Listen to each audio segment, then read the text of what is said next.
Hey everyone, and welcome to the Eagle Eye Podcast presented by Nissan. He's Reuben Frank. I'm Dave Zangaro. Rube, how you doing? I'm doing well. What's going on? Where are you? I'm in the media workroom of Corinthians Arena. I really wanted to have like a cool backdrop of the stadium behind me, but they're still like constructing the press box. They're like putting the finishing touches on it. It's like an open air press box. It's pretty cool, but I thought it would be a little distracting if there were people like using drills in my vicinity while we did the podcast. How do we really know you're there? I mean, it kind of looks like you could be anywhere, like maybe at the link. Maybe. I don't know this room at the link, though. Well, when he set the scene for us, what's the day been like? What's the trip been like? How was that flight? Did you sleep? I tried to sleep on the flight. It didn't go great. There was a baby next to me. Not the baby's fault, but babies cry a little bit. So it was like intermittent sleep. I made the best of it. And then, so yesterday we kind of had like a day to acclimate. And then today woke up, took the shuttle about an hour and a half from the hotel we're staying at to the arena, which is really nice. It's a cool open air arena. I actually have some photos I can pop up here on the screen for those of you watching on YouTube. If not, all my stuff is on Threads. While I'm in Brazil, a bunch of photos and videos, but it is a really cool stadium. You can kind of see it there a little bit. Really open air. The Eagles are in both end zones because they are technically the home team. So you can kind of see there it is. Here's the 50-yard line. And then here's the Eagles tunnel where they'll run out before the game. So, it's been kind of cool just to see the stadium. The guys did a walkthrough on the field a little bit today. So not a real practice, of course, the day before a game, but they got a chance to see the field before they actually play on it tomorrow. And what's the capacity of Corinthians Arena? About 50,000. Okay, it looks small. Yeah, I mean, it's a little smaller than some of the NFL stadiums, but 50,000's it's bigger than like when they played in LA back in 17 at that soccer stadium. This is a little bigger. StubHub Stadium, that's right. I couldn't think of the name of it. So it's been cool to see a little bit of the field. We talked to Nick Sirianni before the walkthrough and a bunch of players after. Honestly, all the players got questions from the Brazilian media, but a few of us asked questions to Nick Sirianni, which was, it's good. This is a different experience for the players. So it's been fun to see how they deal with it, because I think Nick is right in like he compared it to a rain game. Whichever team deals with all the extra stuff and the distractions is probably going to have a leg up. It just struck me, and I'm changing the subject real quick. StubHub Stadium is on the campus of what college? Cal State Dominguez Hills. I wouldn't have gotten. I was going to say Azusa Pacific. It was fun watching the interviews from this end. It kind of had a weird vibe to it, not a vibe that you would typically associate with the day before an opening day game. It was a lot of funny questions from the local writers, and good questions, because they don't, they're coming at this from a different angle than we are. But the guys, I saw Jake Elliott there, Jordan Mailata, Saquon, and obviously Tanner McKee at the end. I don't know if they had any other players in there. Jalen Hurts. Oh, Jalen was in there. Mm-hmm. Yeah, I missed that one, but Tanner's such a star down there. I mean, the guy speaks fluent Portuguese, at least it seems like to me. He spent a couple of years down there, formative years, 18 to 20 years old. So he was getting questions in Portuguese, answering them in Portuguese. He offered to translate his own answers. It was funny because they had a translator up there, but for most of the press conference, I was impressed. Most of the Brazilian media, it's got to be nerve-wracking to ask questions in a language that isn't native to you, but they did a really nice job. And I thought that lady was going to just have a free day, get paid to just stand there, but eventually there were some questions in Portuguese. Yeah, there were. The guys seem pretty loose. It's not ideal to be sitting there at a press conference, 30 hours before kickoff. That's different.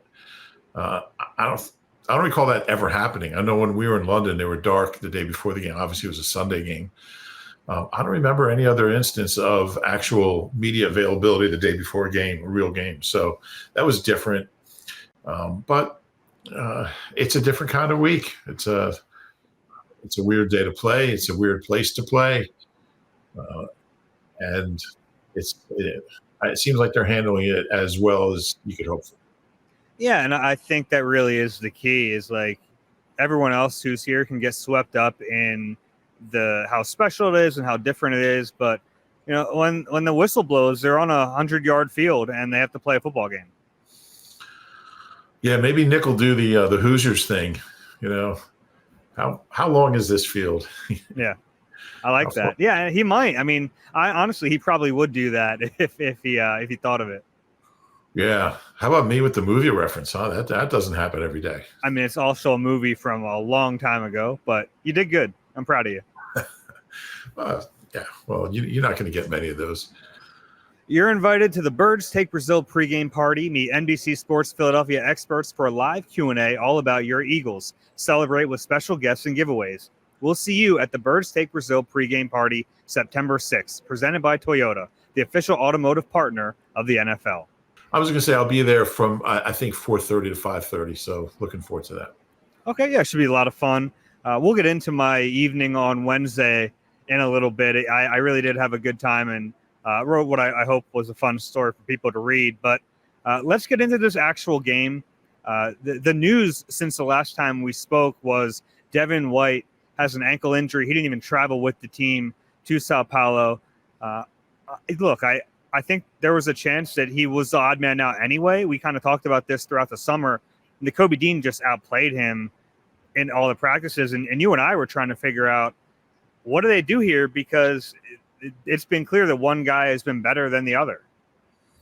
Yeah, and Zach Bond was better than Devin White. So, once we saw that the pattern was that Devin White was getting the reps first with the ones. But once you saw that Zach Bond, Nakobe Dean combo with the ones, you knew it was all still up in the air. And honestly, I don't remember a single play that Devin White made in the preseason. And I had pretty high expectations of him. But he did not have a good summer.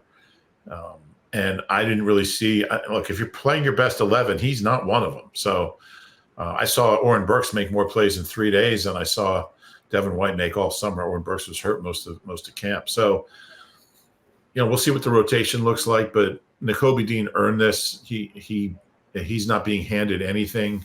He had a very good camp after 2 mediocre ones his first 2 years, and finally starting to see why he was such a ballyhooed third-round pick a couple years ago. Yeah, even Nick Sirianni, even though he wouldn't admit that Nakobe is obviously going to start this game, he basically spoke about him in that way, talked about how good of a camp he had. And I wonder, if putting him out there with the second team to start camp and then really every day but one in training camp, at least to begin practices, do you think that kind of lit a little fire under him? I'm guessing he's going to say he's always had that fire, but I wonder if it kind of helped them push him to earn this job. I'm guessing that was the intent. It's a cliche, but I really don't think he needed it. I mean, I talked to him back in the spring, and I mean, he was hungry, he was motivated, he was healthy, he was confident. Maybe Vic, maybe that's one of Vic's old school kind of tricks. Don't give him, make him earn every bit of it for 5 weeks. But I think it was pretty clear halfway through camp he was their best linebacker, and there could be something to that. That'll be a question for Vic, and I'm sure he'll answer it honestly. But whatever they did, it worked because they brought out the best of Nakobe. They brought out a player that we just honestly hadn't seen his first 2 years. And I was beginning to wonder. I mean, I was. And also, like, his first few days weren't great. I think he was maybe still recovering from that foot, from the surgery. But once he got going, like a few days into camp, it was pretty obvious who the best linebacker on the team was. Yeah, and I think it's important that you mentioned that it wasn't just like in the games where we didn't see Nakobe show up. The first 2 training camps were just really unimpressive. He wasn't making plays, and it was the complete opposite in year 3. He made plays every single day. If you were to go through and if I look back at my notes from training camp, how many times I jotted down 17, it was a ton. And in the first 2 years, that didn't happen very much. Yeah, he looked like a different guy. And we've talked about, I mean, he's 23. I mean, he was a really, really young rookie. And gosh, I think he was 20 when he was drafted, I believe. So he's still a really young guy. And, there's sometimes it just takes guys a little while. And it's a shame because, you're on year 3 of a 4-year contract when it clicks. But that's the reality of the NFL. But whatever the reason and I mean, I thought he should have played more his rookie year. I thought there were opportunities to get him on the field. Middle of the season, Kaiser White was not playing particularly well, but look, you're trying to get a number 1 seed. You're not going to make that change. I get that, but there were opportunities in blowouts to get him more snaps. But however it was handled, and gosh, he's now in his 4th defensive coordinator, about to make his 5th career start, which is different. And that could have been part of it as well. But he's navigated through it, and I'm really looking forward to seeing and you're right. It's funny. Nick wouldn't confirm that he's starting, but he did say, I'm really looking forward to seeing him out there. So he wasn't talking about special teams either. And I think it's important to note that we talked about it every day in training camp, but there were so many different combinations of these linebackers. It was Devin White and Zach Bond, but then it was Zach Bond and Nakobe and Nakobe and Devin White, and even Jeremiah Trotter Jr. in the mix. So these guys have all played next to one another, and that's really important now where you're starting the season without the guy everyone kind of penciled in as the number 1 linebacker back in the spring. He isn't that right now, and I think that their process it's going to pay dividends early in the season. Yeah, and they gave Devin White a fair amount of money. Pretty big disappointment for what they paid him. They're fortunate they have, other answers at that position. I think you put it great the other day. I might have been on our last podcast. It might have been on Huddle. You said they're much, much improved at linebacker. They're not very good, but they're much, much improved. And that's the case. They potentially can be significantly better if some of the guys that we've seen. I think Zach Bond is solid, better than I expected. And if Nakobe can keep it up. By the way, what's really interesting? Jeremiah Trotter is 21, junior, obviously. He'll be the first Eagles linebacker to play in a regular season game before his 22nd birthday since Jeremiah Trotter, senior. Oh, wow. Yeah, I thought that was pretty cool. That's pretty cool. And I think do you think he might play a little bit on defense? With Devin White out, it's certainly possible. They might have something for him. I think his role is going to be special teams. He's going to be one of those core guys. But Vic seems to like him. That would be something. Trot, his dad, was inactive his first 7 games. He wasn't ready to play. And he was a 3rd-round pick. Mm-hmm. Trot Jr. is a 6th-round pick who is way ahead of where his dad was. Now his dad, also became an All-Pro and a 3-time Pro Bowler. But for a young guy, young 6th-round pick, he's somebody that 5th-round pick. What's that? 5th-round pick. 5th-round pick. My bad. Yeah. Definitely has a lot of good things going for him. Yeah, I agree with that. You want to get in the matchups for this game? Yeah, it should be a good one. First off, I think it is really cool that a lot of times when the NFL has these international games, it's not the best competition all the time. This is a great game. This could be an NFC Championship game preview. Yeah, it could. Whoever wins this one, you've got a really big head-to-head conference tiebreaker type matchup. You could see this game really playing a big role in seedings come January. Absolutely. Let's start with Jordan Love. He was so good down the stretch last year. The Packers certainly saw enough to be convinced. They paid him big money in the offseason. The fun matchup here is that the Eagles had this totally revamped secondary. We thought they looked pretty good in the summer. I guess there are still some question marks there, but no question it's a better unit than what they put on the field last year. Yeah, and we have to keep in mind this is going to be Quinyon Mitchell's first game ever. He doesn't carry himself like a rookie. He doesn't play like a rookie. He doesn't look like a rookie, but he is a rookie. He's a young guy who's who's never played, and he's going up against, you mentioned Jordan Love. His last 8 games, he had 18 touchdowns and 1 interception last year, completed 73% of his passes. So, I don't think he has elite weapons, but I mean, he's really, really good. And I don't know if he's going to pick up exactly where he left off. I think he did throw a couple interceptions in his last game against, was it the Niners they lost to? But he's really good. And he's one of the better quarterbacks they're going to face this year. So it's a huge challenge for a really completely reconstructed secondary. As good as these guys were, it's Isaiah Rodgers' first game in 2 years. It's Quinyon Mitchell's first game ever. So there's certainly there's going to be some growing pains. I mean, it's not going to be perfect, but boy, I really like what they have. Yeah, I do too. And you mentioned Jordan Love's stretch at the end of last year. That's another really fun element of this game. You have two teams that couldn't have finished their seasons any more differently. You had the Eagles with their complete collapse, and you have the Packers who, they looked like a whatever kind of team through the first half of the season, and then they turned it on in the second half, and they were obviously really good. We saw that playoff win, how dynamic they can be. Jordan Love's really good. You mentioned Quinyon Mitchell. We're going to see a lot of Quinyon Mitchell in the slot in this game against Jaden Reed, who didn't have the best playoff performance, but was the Packers' leading receiver last year, working out of the slot primarily.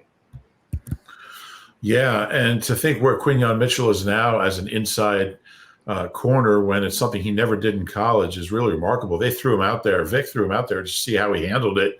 Handled it so well. He's now the starting slot on a team with Super Bowl aspirations. So it's really been a remarkable it's been a remarkable growth for him. We thought he'd be a really good outside corner, but to pick up, it's a really different position. It's a completely different. You're covering receivers. That's about the only thing it has in common. So he's picked it up quickly. We'll see how it goes on Friday night. Jaden Reed's going to play. What you had the number, was it 72% of his snaps last year were in the slot? Yeah, so. And that's where. And look, even though we call Quinyon Mitchell the starting slot, he's really a starting outside receiver. But we understand he's going to bump inside on nickel, which they're living in nickel 70% of their snaps. Yeah. You're in another country, so I'm not going to point out that Quinyon's a corner, not a receiver. But did I say receiver? Sorry, yeah, you're in South America on no sleep, so you're allowed. Okay, yes, he is an outside cornerback. He plays on defense. He's the first-round pick from Toledo. Let me make sure I get that right. I know you know that stuff. Yeah. All right. The other matchups on defense, we talked about the linebackers. They're without Devin White. Big matchup in this game against Josh Jacobs, who kind of had a down year last year, but still got paid in the offseason by the Packers. 2 years ago, was a tremendous player, all-pro for the Raiders. He's one of the few running backs in this league who really is an every down type of back. He's the bell cow. He can beat you. I mean, he can run the ball between the tackles. He can catch the ball out of the backfield. A lot of similarities with Saquon Barkley. A lot of similarities. They're both, I wouldn't say trying to revive their career because they weren't terrible, but two guys have had injuries. They've had huge seasons. They've been they've each led the league in scrimmage yards in different times. And they both got big contracts, which kind of was a change in philosophy league wide with some big running back contracts. He's a guy, you got to tackle him. You got to get numbers to the ball with him because he'll break tackles. And I think they should be a better tackling team than they were last year. Down the stretch, that was a problem. But yeah, he's a guy that, and kind of like Saquon again, where if you have one guy trying to tackle him, it's probably not going to go well for you. You got to get guys to the ball, and if you don't, he'll make big plays against you. Yeah, you definitely have to gang tackle him. It's funny, I actually talked to Saquon back in Philly about Jacobs, and they do have a relationship. He said they were actually talking quite frequently because they're both franchise tagged, and they had to play a year on that tag, and they were kind of rooting for each other to get the paydays. So a lot of appreciation for both of those guys with each other. Interesting. Yeah. A lot of similarities. We'll see how's a better game. Yeah.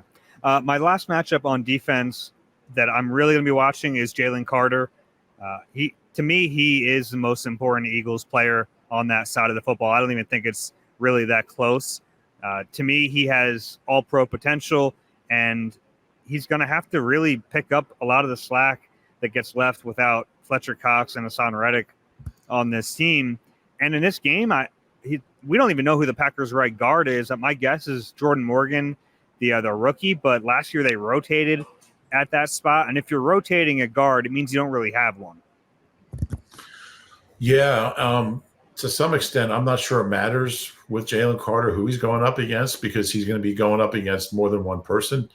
He's going to be double teamed constantly. When he's singled, he's gonna wreck house. There's going to be times when he's doubled, he's going to wreck house.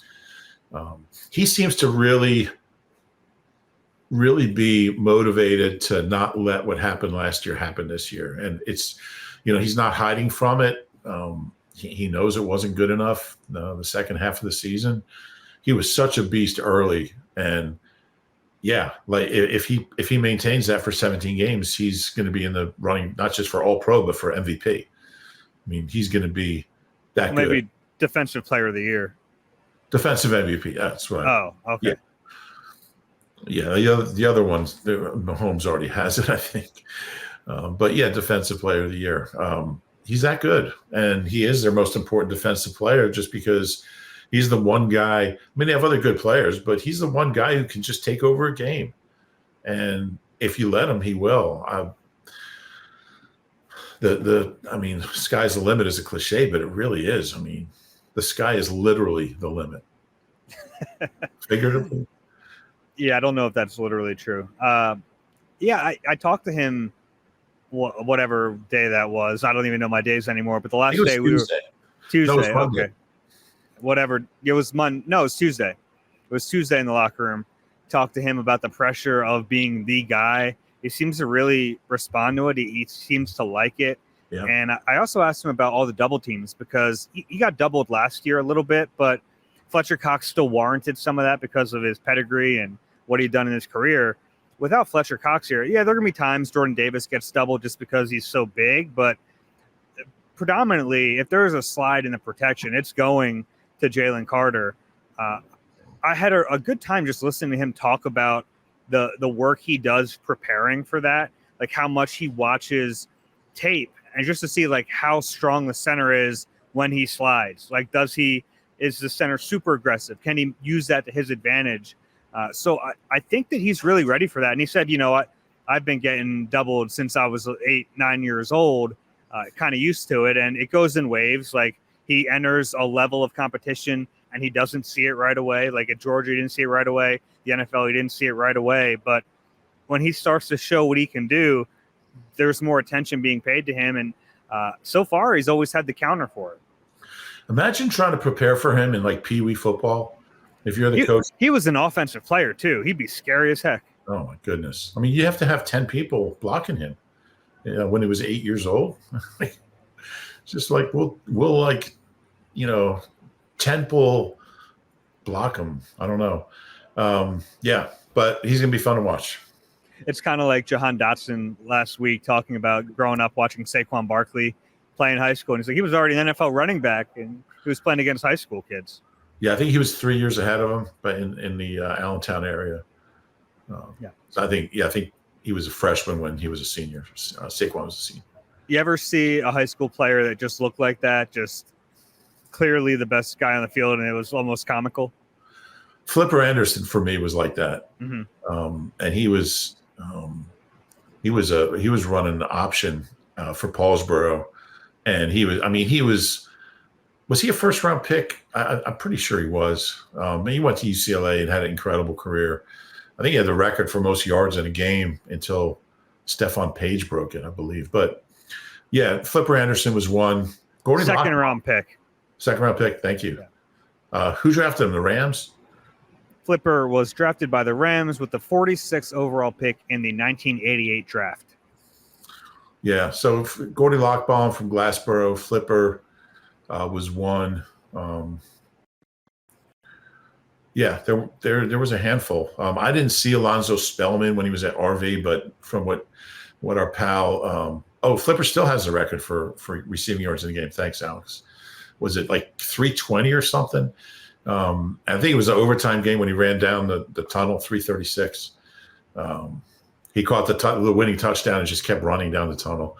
But yeah, our old friend, the late great Jeff Offord, would tell us stories about Alonzo Spellman in high school, which, I mean, he must have been, how do you block him? If you ever want to laugh, go on YouTube and look up Jadeveon Clowney high school highlights. It's very funny. It's worth your time. Yeah. Speaking of Flipper, let's flip over to the Eagles offense. It was good. All right, thank you. I wanted my credit there. Flip over to offense. Let's start with A.J. Brown versus Jair Alexander. This is one of those matchups where I think it could actually work in the Eagles' favor when there's a really good corner on the other side, because then a lot of times that defense just says, well, we'll deal with that matchup one-on-one, and I'll take A.J. Brown one-on-one against whoever you got. Yeah, I'm with you. Jair Alexander is really good, and when he's healthy, he's a really, really good corner. But nobody can cover AJ Brown. He's so good. He's so strong. He's so fast. He's got these incredible tools, and he's got the quarterback and get him the ball. It's going to be a fun matchup, but I just don't see anybody slowing AJ Brown down if Jalen's on. Yeah, do you kind of agree with me though that in a way it could almost be a sneaky advantage when there's a pretty good corner on the other side? Oh, yeah. No, I do. I think there's definitely something to that. Yeah. Looking forward to watching that. I think we talked about the Packers right guard situation. If there's one question with this Eagles offense, I think it is Mekhi Becton at right guard. He gets thrown in the deep end this week. Kenny Clark is a game wrecker up front, and it's a really good test for Becton right out of the gate. Yeah, and talking about doubling, I mean, they're going to have to account for Kenny Clark. There was one day at practice where Stoutland was just screaming at his guys, 97 is going to eat you for lunch if you do that. He's really good. I mean, he had his best year last year. I believe he's in a contract year. I think Kenny Clark is. But he's so talented. 3-time Pro Bowler. I think he had a career high 7.5 sacks last year. Becton, this is his first start at guard. It's a new position for him. He faced some really good guys in practice, but Kenny Clark's really good. It's funny. The Eagles had a defensive tackle named Kenny Clark in the 80s when I started covering the team. And I just assumed it was his son. There's no relation, but okay. Not recently. I mean, like when he became like a big draft name. It's like, wow, Kenny's son is playing. But anyway, that's like when the Eagles had Perry Nickerson in training camp, and I wonder, in my head, I was like, that's probably Hardy Nickerson's son, right? And it's not. It's like kind of Jeremiah Trotter. Everyone assumes that's Jeremiah Trotter's son, and it is. Oh yeah, yeah. Yeah. It's a big challenge for Becton, and I mean, they're really high on him. They really think he can handle guard. This is a big challenge. Yeah, and really that Packers defensive line in general, really good. They've put a lot of resources into it. So it's not just a test for Becton. It's really this entire new look offensive line. Obviously, you feel really good about your tackles, Lane Johnson and Jordan Mailata. But the interior is a bit of a question mark with the two new players. Cam Jurgens at center, not a new player, but new position, and then Becton. So I think there are more questions about the offensive line this year than there have been in recent years aside from this. Yeah, I would say probably since 2011. 14 when he was hurt? Yeah, but going into the season. Sure, yeah. I mean, we really haven't talked a lot about Kelsey. I mean, but his shadow is looming large on this team, and I think they're in good shape with Cam, but it's the combination of a center making his first start at center and a right guard making his first start at right guard next to each other against a really formidable defensive front that certainly gives you pause. I agree with that. I think if they hold up, the Eagles will be able to put up points. Yeah. If they don't, it could be a long night. Yeah. The other matchups I have on that side of the football, Jalen Hurts gets to face Xavier McKinney, his old college buddy. McKinney's gotten him a couple times, and McKinney got paid this offseason. I don't know why the Giants didn't pay him. To me, that was a no-brainer for them to keep that guy in their building, and they didn't do it. He gets a big contract in Green Bay. He's a really good player. He's rangy, and if you don't know where he is on every snap, he can beat you. I have a theory that the Giants don't really know what they're doing. I think you might be right about that. It's like a working theory. McKinney spoke really highly about Saquon. I know we'll get to Saquon in a minute. Big fan. But, yeah, I mean, in general, Jalen's got to cut the interceptions down. And what do you have, 15 last year after 6 the year before? So I think that's going to be a really big storyline to watch. And it starts tomorrow. Yeah, to me, that's one of the bigger ones. And we saw it in training camp. He protected the football better. He threw one on the final day of training camp practice. But aside from that, I thought his decision-making was quick and crisp. There are going to be some interceptions. It's going to happen. Not all of them are even on the quarterback, but he's got to cut down. He had 20 total turnovers last year. The Eagles were awful in turnover differential. Aside from score, it's the most important stat in football. They have to do better. No question about it. And it starts with the quarterback. Yeah. And then the last one, Saquon. Very similar to Josh Jacobs on the other side. He's a guy who can break tackles. He can run through arm tackles. It's one of the big reasons he's here with the Eagles. It's one of the reasons they really thought he could be an upgrade over good players they've had the last couple of years, but they think Saquon can be the next level up. So I wrote down Quay Walker in my observations. I think he's going to be the leader of that linebacking core, but it's going to take a group effort for the Packers to slow down Saquon. And I'm really excited to watch him. I'm curious to see what it all looks like. Yeah, and I wrote a piece on Saquon for, I think it's on the site today. I just don't know what to expect. I mean, we never saw him. He didn't play in the preseason. Training camp practices aren't really, and we saw him run a little bit, but it's more passing game oriented for the most part. And he caught a few balls, but I think they're just going to spring this guy on us. We really haven't had a sense of what he can do. We know what he can do. I don't know what to expect from him. You know, his career has been a weird one. He's had these 2 monster seasons in 18 and 22. He's been hurt a lot. I go back and forth. Like, he's averaging just under 4 yards a carry over the last 4 years, which is one of the worst in the league. But then you look at who's around him. He didn't have good receivers. He didn't have good quarterbacks other than his rookie year with Eli, who was kind of at the end at that point. His O-lines were terrible. So you give him some talent around him, and it could be a whole different world, or maybe it won't be. I don't really know what to expect from Saquon, but I'm looking forward to seeing it. To me, it's one of the most fascinating storylines of the season because the Eagles buck a trend. They go out and spend big money on a running back. They could have some egg on their face if it doesn't work out, but if it works out the way they're thinking, they could look really smart in the process. They found this market inefficiency. They upgraded their offense X amount by kind of doing something that no one thought they'd ever do. Yeah, I was looking at some of the former Pro Bowl running backs they've brought in over the years, from, like Ronnie Brown to DeMarco Murray, and, mixed results. Jay Ajayi, had some really good games. He was at the end of his line with those knees. But there's been a lot of them. Ryan Matthews made a Pro Bowl early in his career. So it's an interesting. It's interesting. It's so un-Howie. And if this one works, then Howie's genius. Yeah. What do you think we're going to see from the offense in general? Because we saw it in training camp a little bit. My favorite thing that's happened to me in Brazil so far was hearing the first question go to Nick Sirianni from a Brazilian reporter who asked him about pre-snap motion. He can't escape it. Even, you fly 5,000 miles and it's still the first question. What do you think we're going to see from this offense?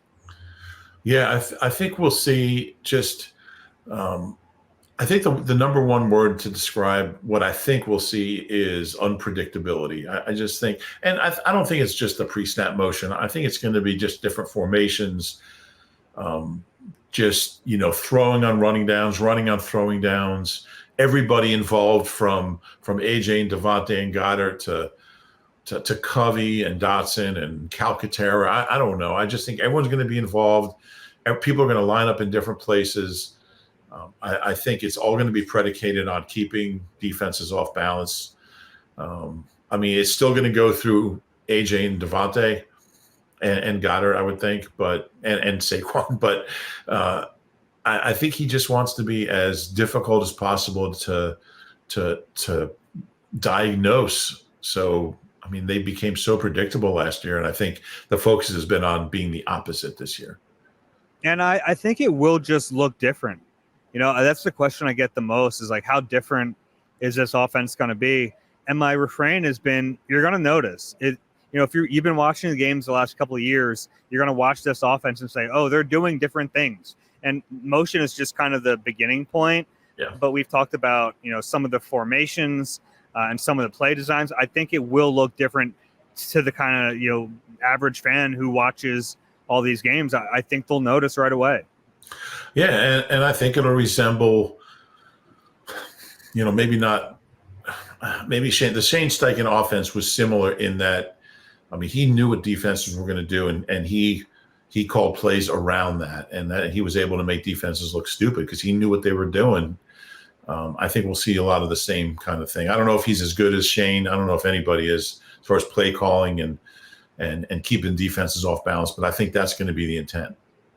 Yeah, and he'll be calling his own offense, where Shane had to call somebody else's offense. Well, a little bit of his offense, but Kellen Moore gets to come in here with his scheme and call plays from his scheme that, obviously it's a little bit collaborative because you have a different type of quarterback than he's had before. But based on what we saw this summer, I'm excited to watch it. And then on defense with Vic Fangio, we've heard Nick say that, one of Vic's best strengths is his ability to call the game. And he's like, you guys haven't even seen that yet. Yeah, looking forward to it. Yeah, we talk about all the positions they upgraded. I think they upgraded those two coordinator spots significantly.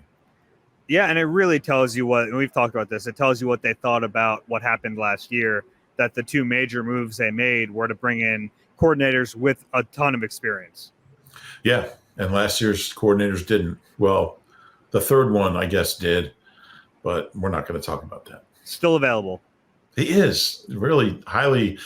I mean, this is what happens when you have so many teams after one guy. Just you get nobody can actually hire him. All right, let's take a break. We'll talk some Brazil stuff and answer some questions on the other side.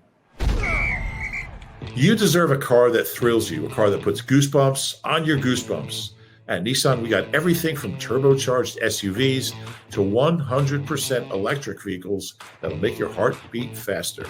Experience the thrill for yourself and shop your local Nissan store at nissanusa.com today. Celebrity cook Steve Martorano brings his Italian-American cooking back home to Philly. Enjoy Martorano's Prime at Rivers Casino and Steve's famous meatballs with Sunday gravy, prime steaks, and more. Make reservations at Martorano's Prime on Open Table. All right, Rube, we're back. I want to talk about my night last night. It was a lot of fun. Met up with Alex, who runs Eagles Brazil, the social media site. He said he started it as a blog back in 2007. But it was fun. He picked me up from the hotel, and we went out to his buddy's bar, which has kind of become a hangout for Eagles and NFL fans. Kaio was very nice and welcoming. And Alex's girlfriend, Flavia, was in the car when he picked me up. But it was really cool to kind of see Eagles fans in Brazil. There's a bunch of them, and they're going to be there at this game, and they get a chance to watch it. It's really kind of cool. Yeah, the story was a lot of fun. I would recommend everybody check it out on the site. It's really interesting how there's this whole community of Eagles fans down there. And, we get a lot of emails from fans in different countries. You start to get a sense. I remember going to London and seeing Eagles jerseys all over town. It kind of makes you take notice like this. They really do have fans. I remember running into a guy in the Eagles jersey in the park by Buckingham Palace. I was walking to the subway, whatever they call the subway there, the tube, the underground, and he had an Eagles jersey on. I said, "Oh, are you from Philly?" And he goes, "No, I'm from Ireland, but this is the closest the Eagles are going to come to playing in Ireland, so here I am." But yeah, there's Eagles fans everywhere, including Brazil. Yeah, and I found it really fascinating because this guy, Alex, is kind of at the middle point here. I talked to him. I was like, you're kind of an ambassador for the NFL with your Brazilians, but you're also kind of an ambassador of Brazil for all of the fans and players and coaches that are coming here to experience the game. And he didn't like to be called an ambassador. I think he thought that was a little too much, but it really is true. It's kind of cool that his two worlds are colliding in a big way. Yeah, it's got to be. I think he said he's been to one Eagles game. Was it the NFC Championship game in 2017? Yeah, and I told him it's going to be tough to live up to that one, but yeah, he has a good track record, I guess. Yeah, that's true. That was a great game. But yeah, it's just neat that that you're able to spend some time with him and really get a sense of. I mean, he talked about how he became an Eagles fan, and it's just really interesting to me. Like, I can't really I don't know. Are you a Premier League fan? Like, do you have like a team? I don't have a team. I'll watch it sometimes. Yeah. It's like how do you choose from Brazil? Like, what team you're going to be a fan of? It's interesting. Yeah, and it seems like everyone who is a fan of whatever team in the NFL, they have a reason. They know exactly why. Yeah. It's not like they were like, I just picked one. Like, his reason was he was a big Allen Iverson fan, and then he gets a video game that has the NFL, and he says, well, I'll go to that city. And then I think there is a definite correlation, though. Like, people really like the underdog mentality. So he even mentioned like the movies like Rocky and Invincible are big in this country. So he said that there's a kind of a natural affinity, and it also helps the Eagles have been really successful over the last couple of decades. You're not going to root for just a bad team. Yeah. And it also helped that they played in the Super Bowl in 2017 and beat Tom Brady. I think there was some Tom Brady fatigue down here. Mm-hmm. Apparently people down here called him Gisello because Giselle is so big. Yeah. Oh, interesting. He was like just Giselle's husband. Gisello. Yeah. Sounds like a dessert or something. I could go for some. Yeah, it sounds great. Well, rounded Gisellos for everybody. And what I guess you had some like traditional native Brazilian food while you were there. I thought that was going to happen, but they had a cheesesteak, and I tried it, and it was good. They did a good job. The bread was good, which that's the most common thing. Like, the biggest mistake I see when you go somewhere and they try to mimic a sandwich from Phillies, the bread is like, got like Wonder Bread. This was a hearty roll. It was a good start. Hearty roll. I think he's a potential third-round pick next year. Brian Roll's younger brother. Yeah, Samari Roll's son. Yeah, that's really cool. And did you have a chance to sample any like local beers? Yeah, we had one. I forget how to pronounce it. It was good though. It was an IPA, an IPA. They call them IPAs? Yeah, a lot of from my experience, most of South America calls them IPAs. Interesting. I might start doing that. Yeah. He was also really proud. I want to mention this. He was like really proud that some fans are getting a chance to experience the culture because, yeah, I think there are going to be some fans here that are annoyed of what they've heard some players talk about, the crime rate and all of that. I know there's 21 million people here, so they're not all going to be great. I've met about 30 of them, and they've all been great to me. I don't know. I haven't felt unsafe. I don't think that the players have. I know that apparently security has been beefed up for them, but they're basically staying in their hotels anyway. Yeah. Have the stories about traffic been as on point as we think? Yes. It's a nightmare. It's you're not surprised to hear about how many people live here when you're trying to get anywhere. Yeah, it's just it's a way of life here, and the people who live here just they accept it because what are you going to do? There's traffic, but it is really everywhere, and you have the motorbikes kind of weaving in and out. It's a little scary. I'm glad I don't have to drive. Yeah, somebody I don't know, one of our colleagues tweeted, or I should say threaded out that it's like every road is the Schuylkill, which I thought was a good way to put it. Yeah, I think that's pretty accurate too. Yeah. All right, you want to get to some questions here? Yeah, let's do it. Let's wrap this pod up with some questions. If you have one, send it to eagleeye@nbcuni.com. We have a QR code. You can scan that and send your question there as well. Here we go. First one is from Sam. Hey, Reuben, Dave, love the podcast. Keep up the good work. Rube, you've mentioned in the past that the availability of players and coaches being at the Eagles facility is not as frequent as in the past. What drove those changes? Was it the league, the NFLPA? Was it the Eagles or coaches? I suspect that many reporters have unnamed sources inside the Eagles organization. Well, yeah, I think COVID was what originally, made the changes. And then when COVID pretty much went away, they just thought, oh, this is working well. Let's just keep it.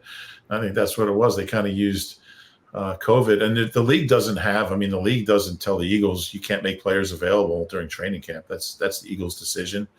I don't really want to get too deep into that because I have the greatest job in the world and I don't want to sound like I'm complaining. What's disappointing to me is I can't share player stories with fans when I want to. And I think fans miss out on getting to know a lot of players, especially during camp when, you mentioned Parry Nickerson had that incredible pick six to finish one. I think ended one of the practices, and the whole defense escorted him in the end zone. Like 40 guys are running in the end zone with him. It was a really cool moment, and I would have loved to talk to him. He's a guy, Parry Nickerson's like 30 years old. He's been in the league. He's bounced around. It must have been an incredible moment for him. Can't talk to him about it, and I'd love to be able to share those stories a little more than I do. And that's what I loved about this job initially, was telling those stories. But yeah, and once the season starts, the Eagles have to have the locker room open, and it's definitely welcome. That started this past week. Yeah, and I think even before COVID, from the time you started covering the team to 2020, it had gone down a little bit. I think in general is probably the sense that the NFL had grown so much that in the beginning, the league was relying on reporters to kind of spread it, and it still does a lot, but the NFL is a little more self-sufficient these days. Yeah, and teams started having their own staffs doing that stuff in-house, so they would limit what we can do so they could do it first. And we have another question from Sam. Dave, as Howie Roseman noted last week with his deli ticket suggestion of picking reporters for questions, I have an idea. The Eagles could require the press pool to wear numbered jerseys at each press conference, and they can be called on by a random number generator. If they put you in charge of issuing jersey numbers, what number would you assign to Rube? This could change his whole approach to reporting. Would it be a throwback jersey? What number would I give you? About 88, the year you started covering the team. 87. Oh, 87. Okay, 87. 88 was my first training camp. When I played Little League and Senior League and American Legion, I always wore 5. That was my number. Oh, that's retired. You can't wear that here. I guess it is retired. I wonder if my Little League team retired it. AP 11 real estate. When you were in Little League, were you the first to say 5 will always love you? Yeah, that's what no, I'm not going to. I'll take 88. That's a good number. Keith Jackson. Okay, good. I'd go 17. Really? Yeah, that was my Nakobe number growing up. Okay. Yeah. Last question here from Dino. Big fan of the show and the Birds. Eagle Eye is my favorite Eagles-focused podcast, as you guys have a natural and easygoing chemistry with each other, great senses of humor, professional insights that come from two guys who clearly work hard and do their job well. I'm originally from Philly, but right now I live in the woods of Croatia and try to catch the pod whenever I can. The internet doesn't always work here unless you line up the goats just right. It's very funny. My question for you both. Do you think the Brazil trip is going to end up bringing the team closer together, or will it end up causing net negative consequences down the road? Factors at play: fatigue, disagreement over the decision to play there, injury recovery, etc. Depending on when you see this, I guess the game may have already happened, so you'll be getting into it regardless. The game has not happened. We got this one in. I actually asked Nick Sirianni about this in the presser today. I fought my way to get a question in, and I asked him if he's using this as a team bonding exercise, and he said they are, and I think it can be really effective in that area. Now, I did hear that Kenny Pickett and Tanner McKee were arguing about who gets the aisle seat. So could be the start of a real, fissure. What's the word in the locker room? No, I think Nick uses everything as an opportunity for team bonding. My big concern is just the physical toll a trip like this can take on them, and they seem like they're really, prepared for getting the guys, right in time for the Atlanta game a week from Monday.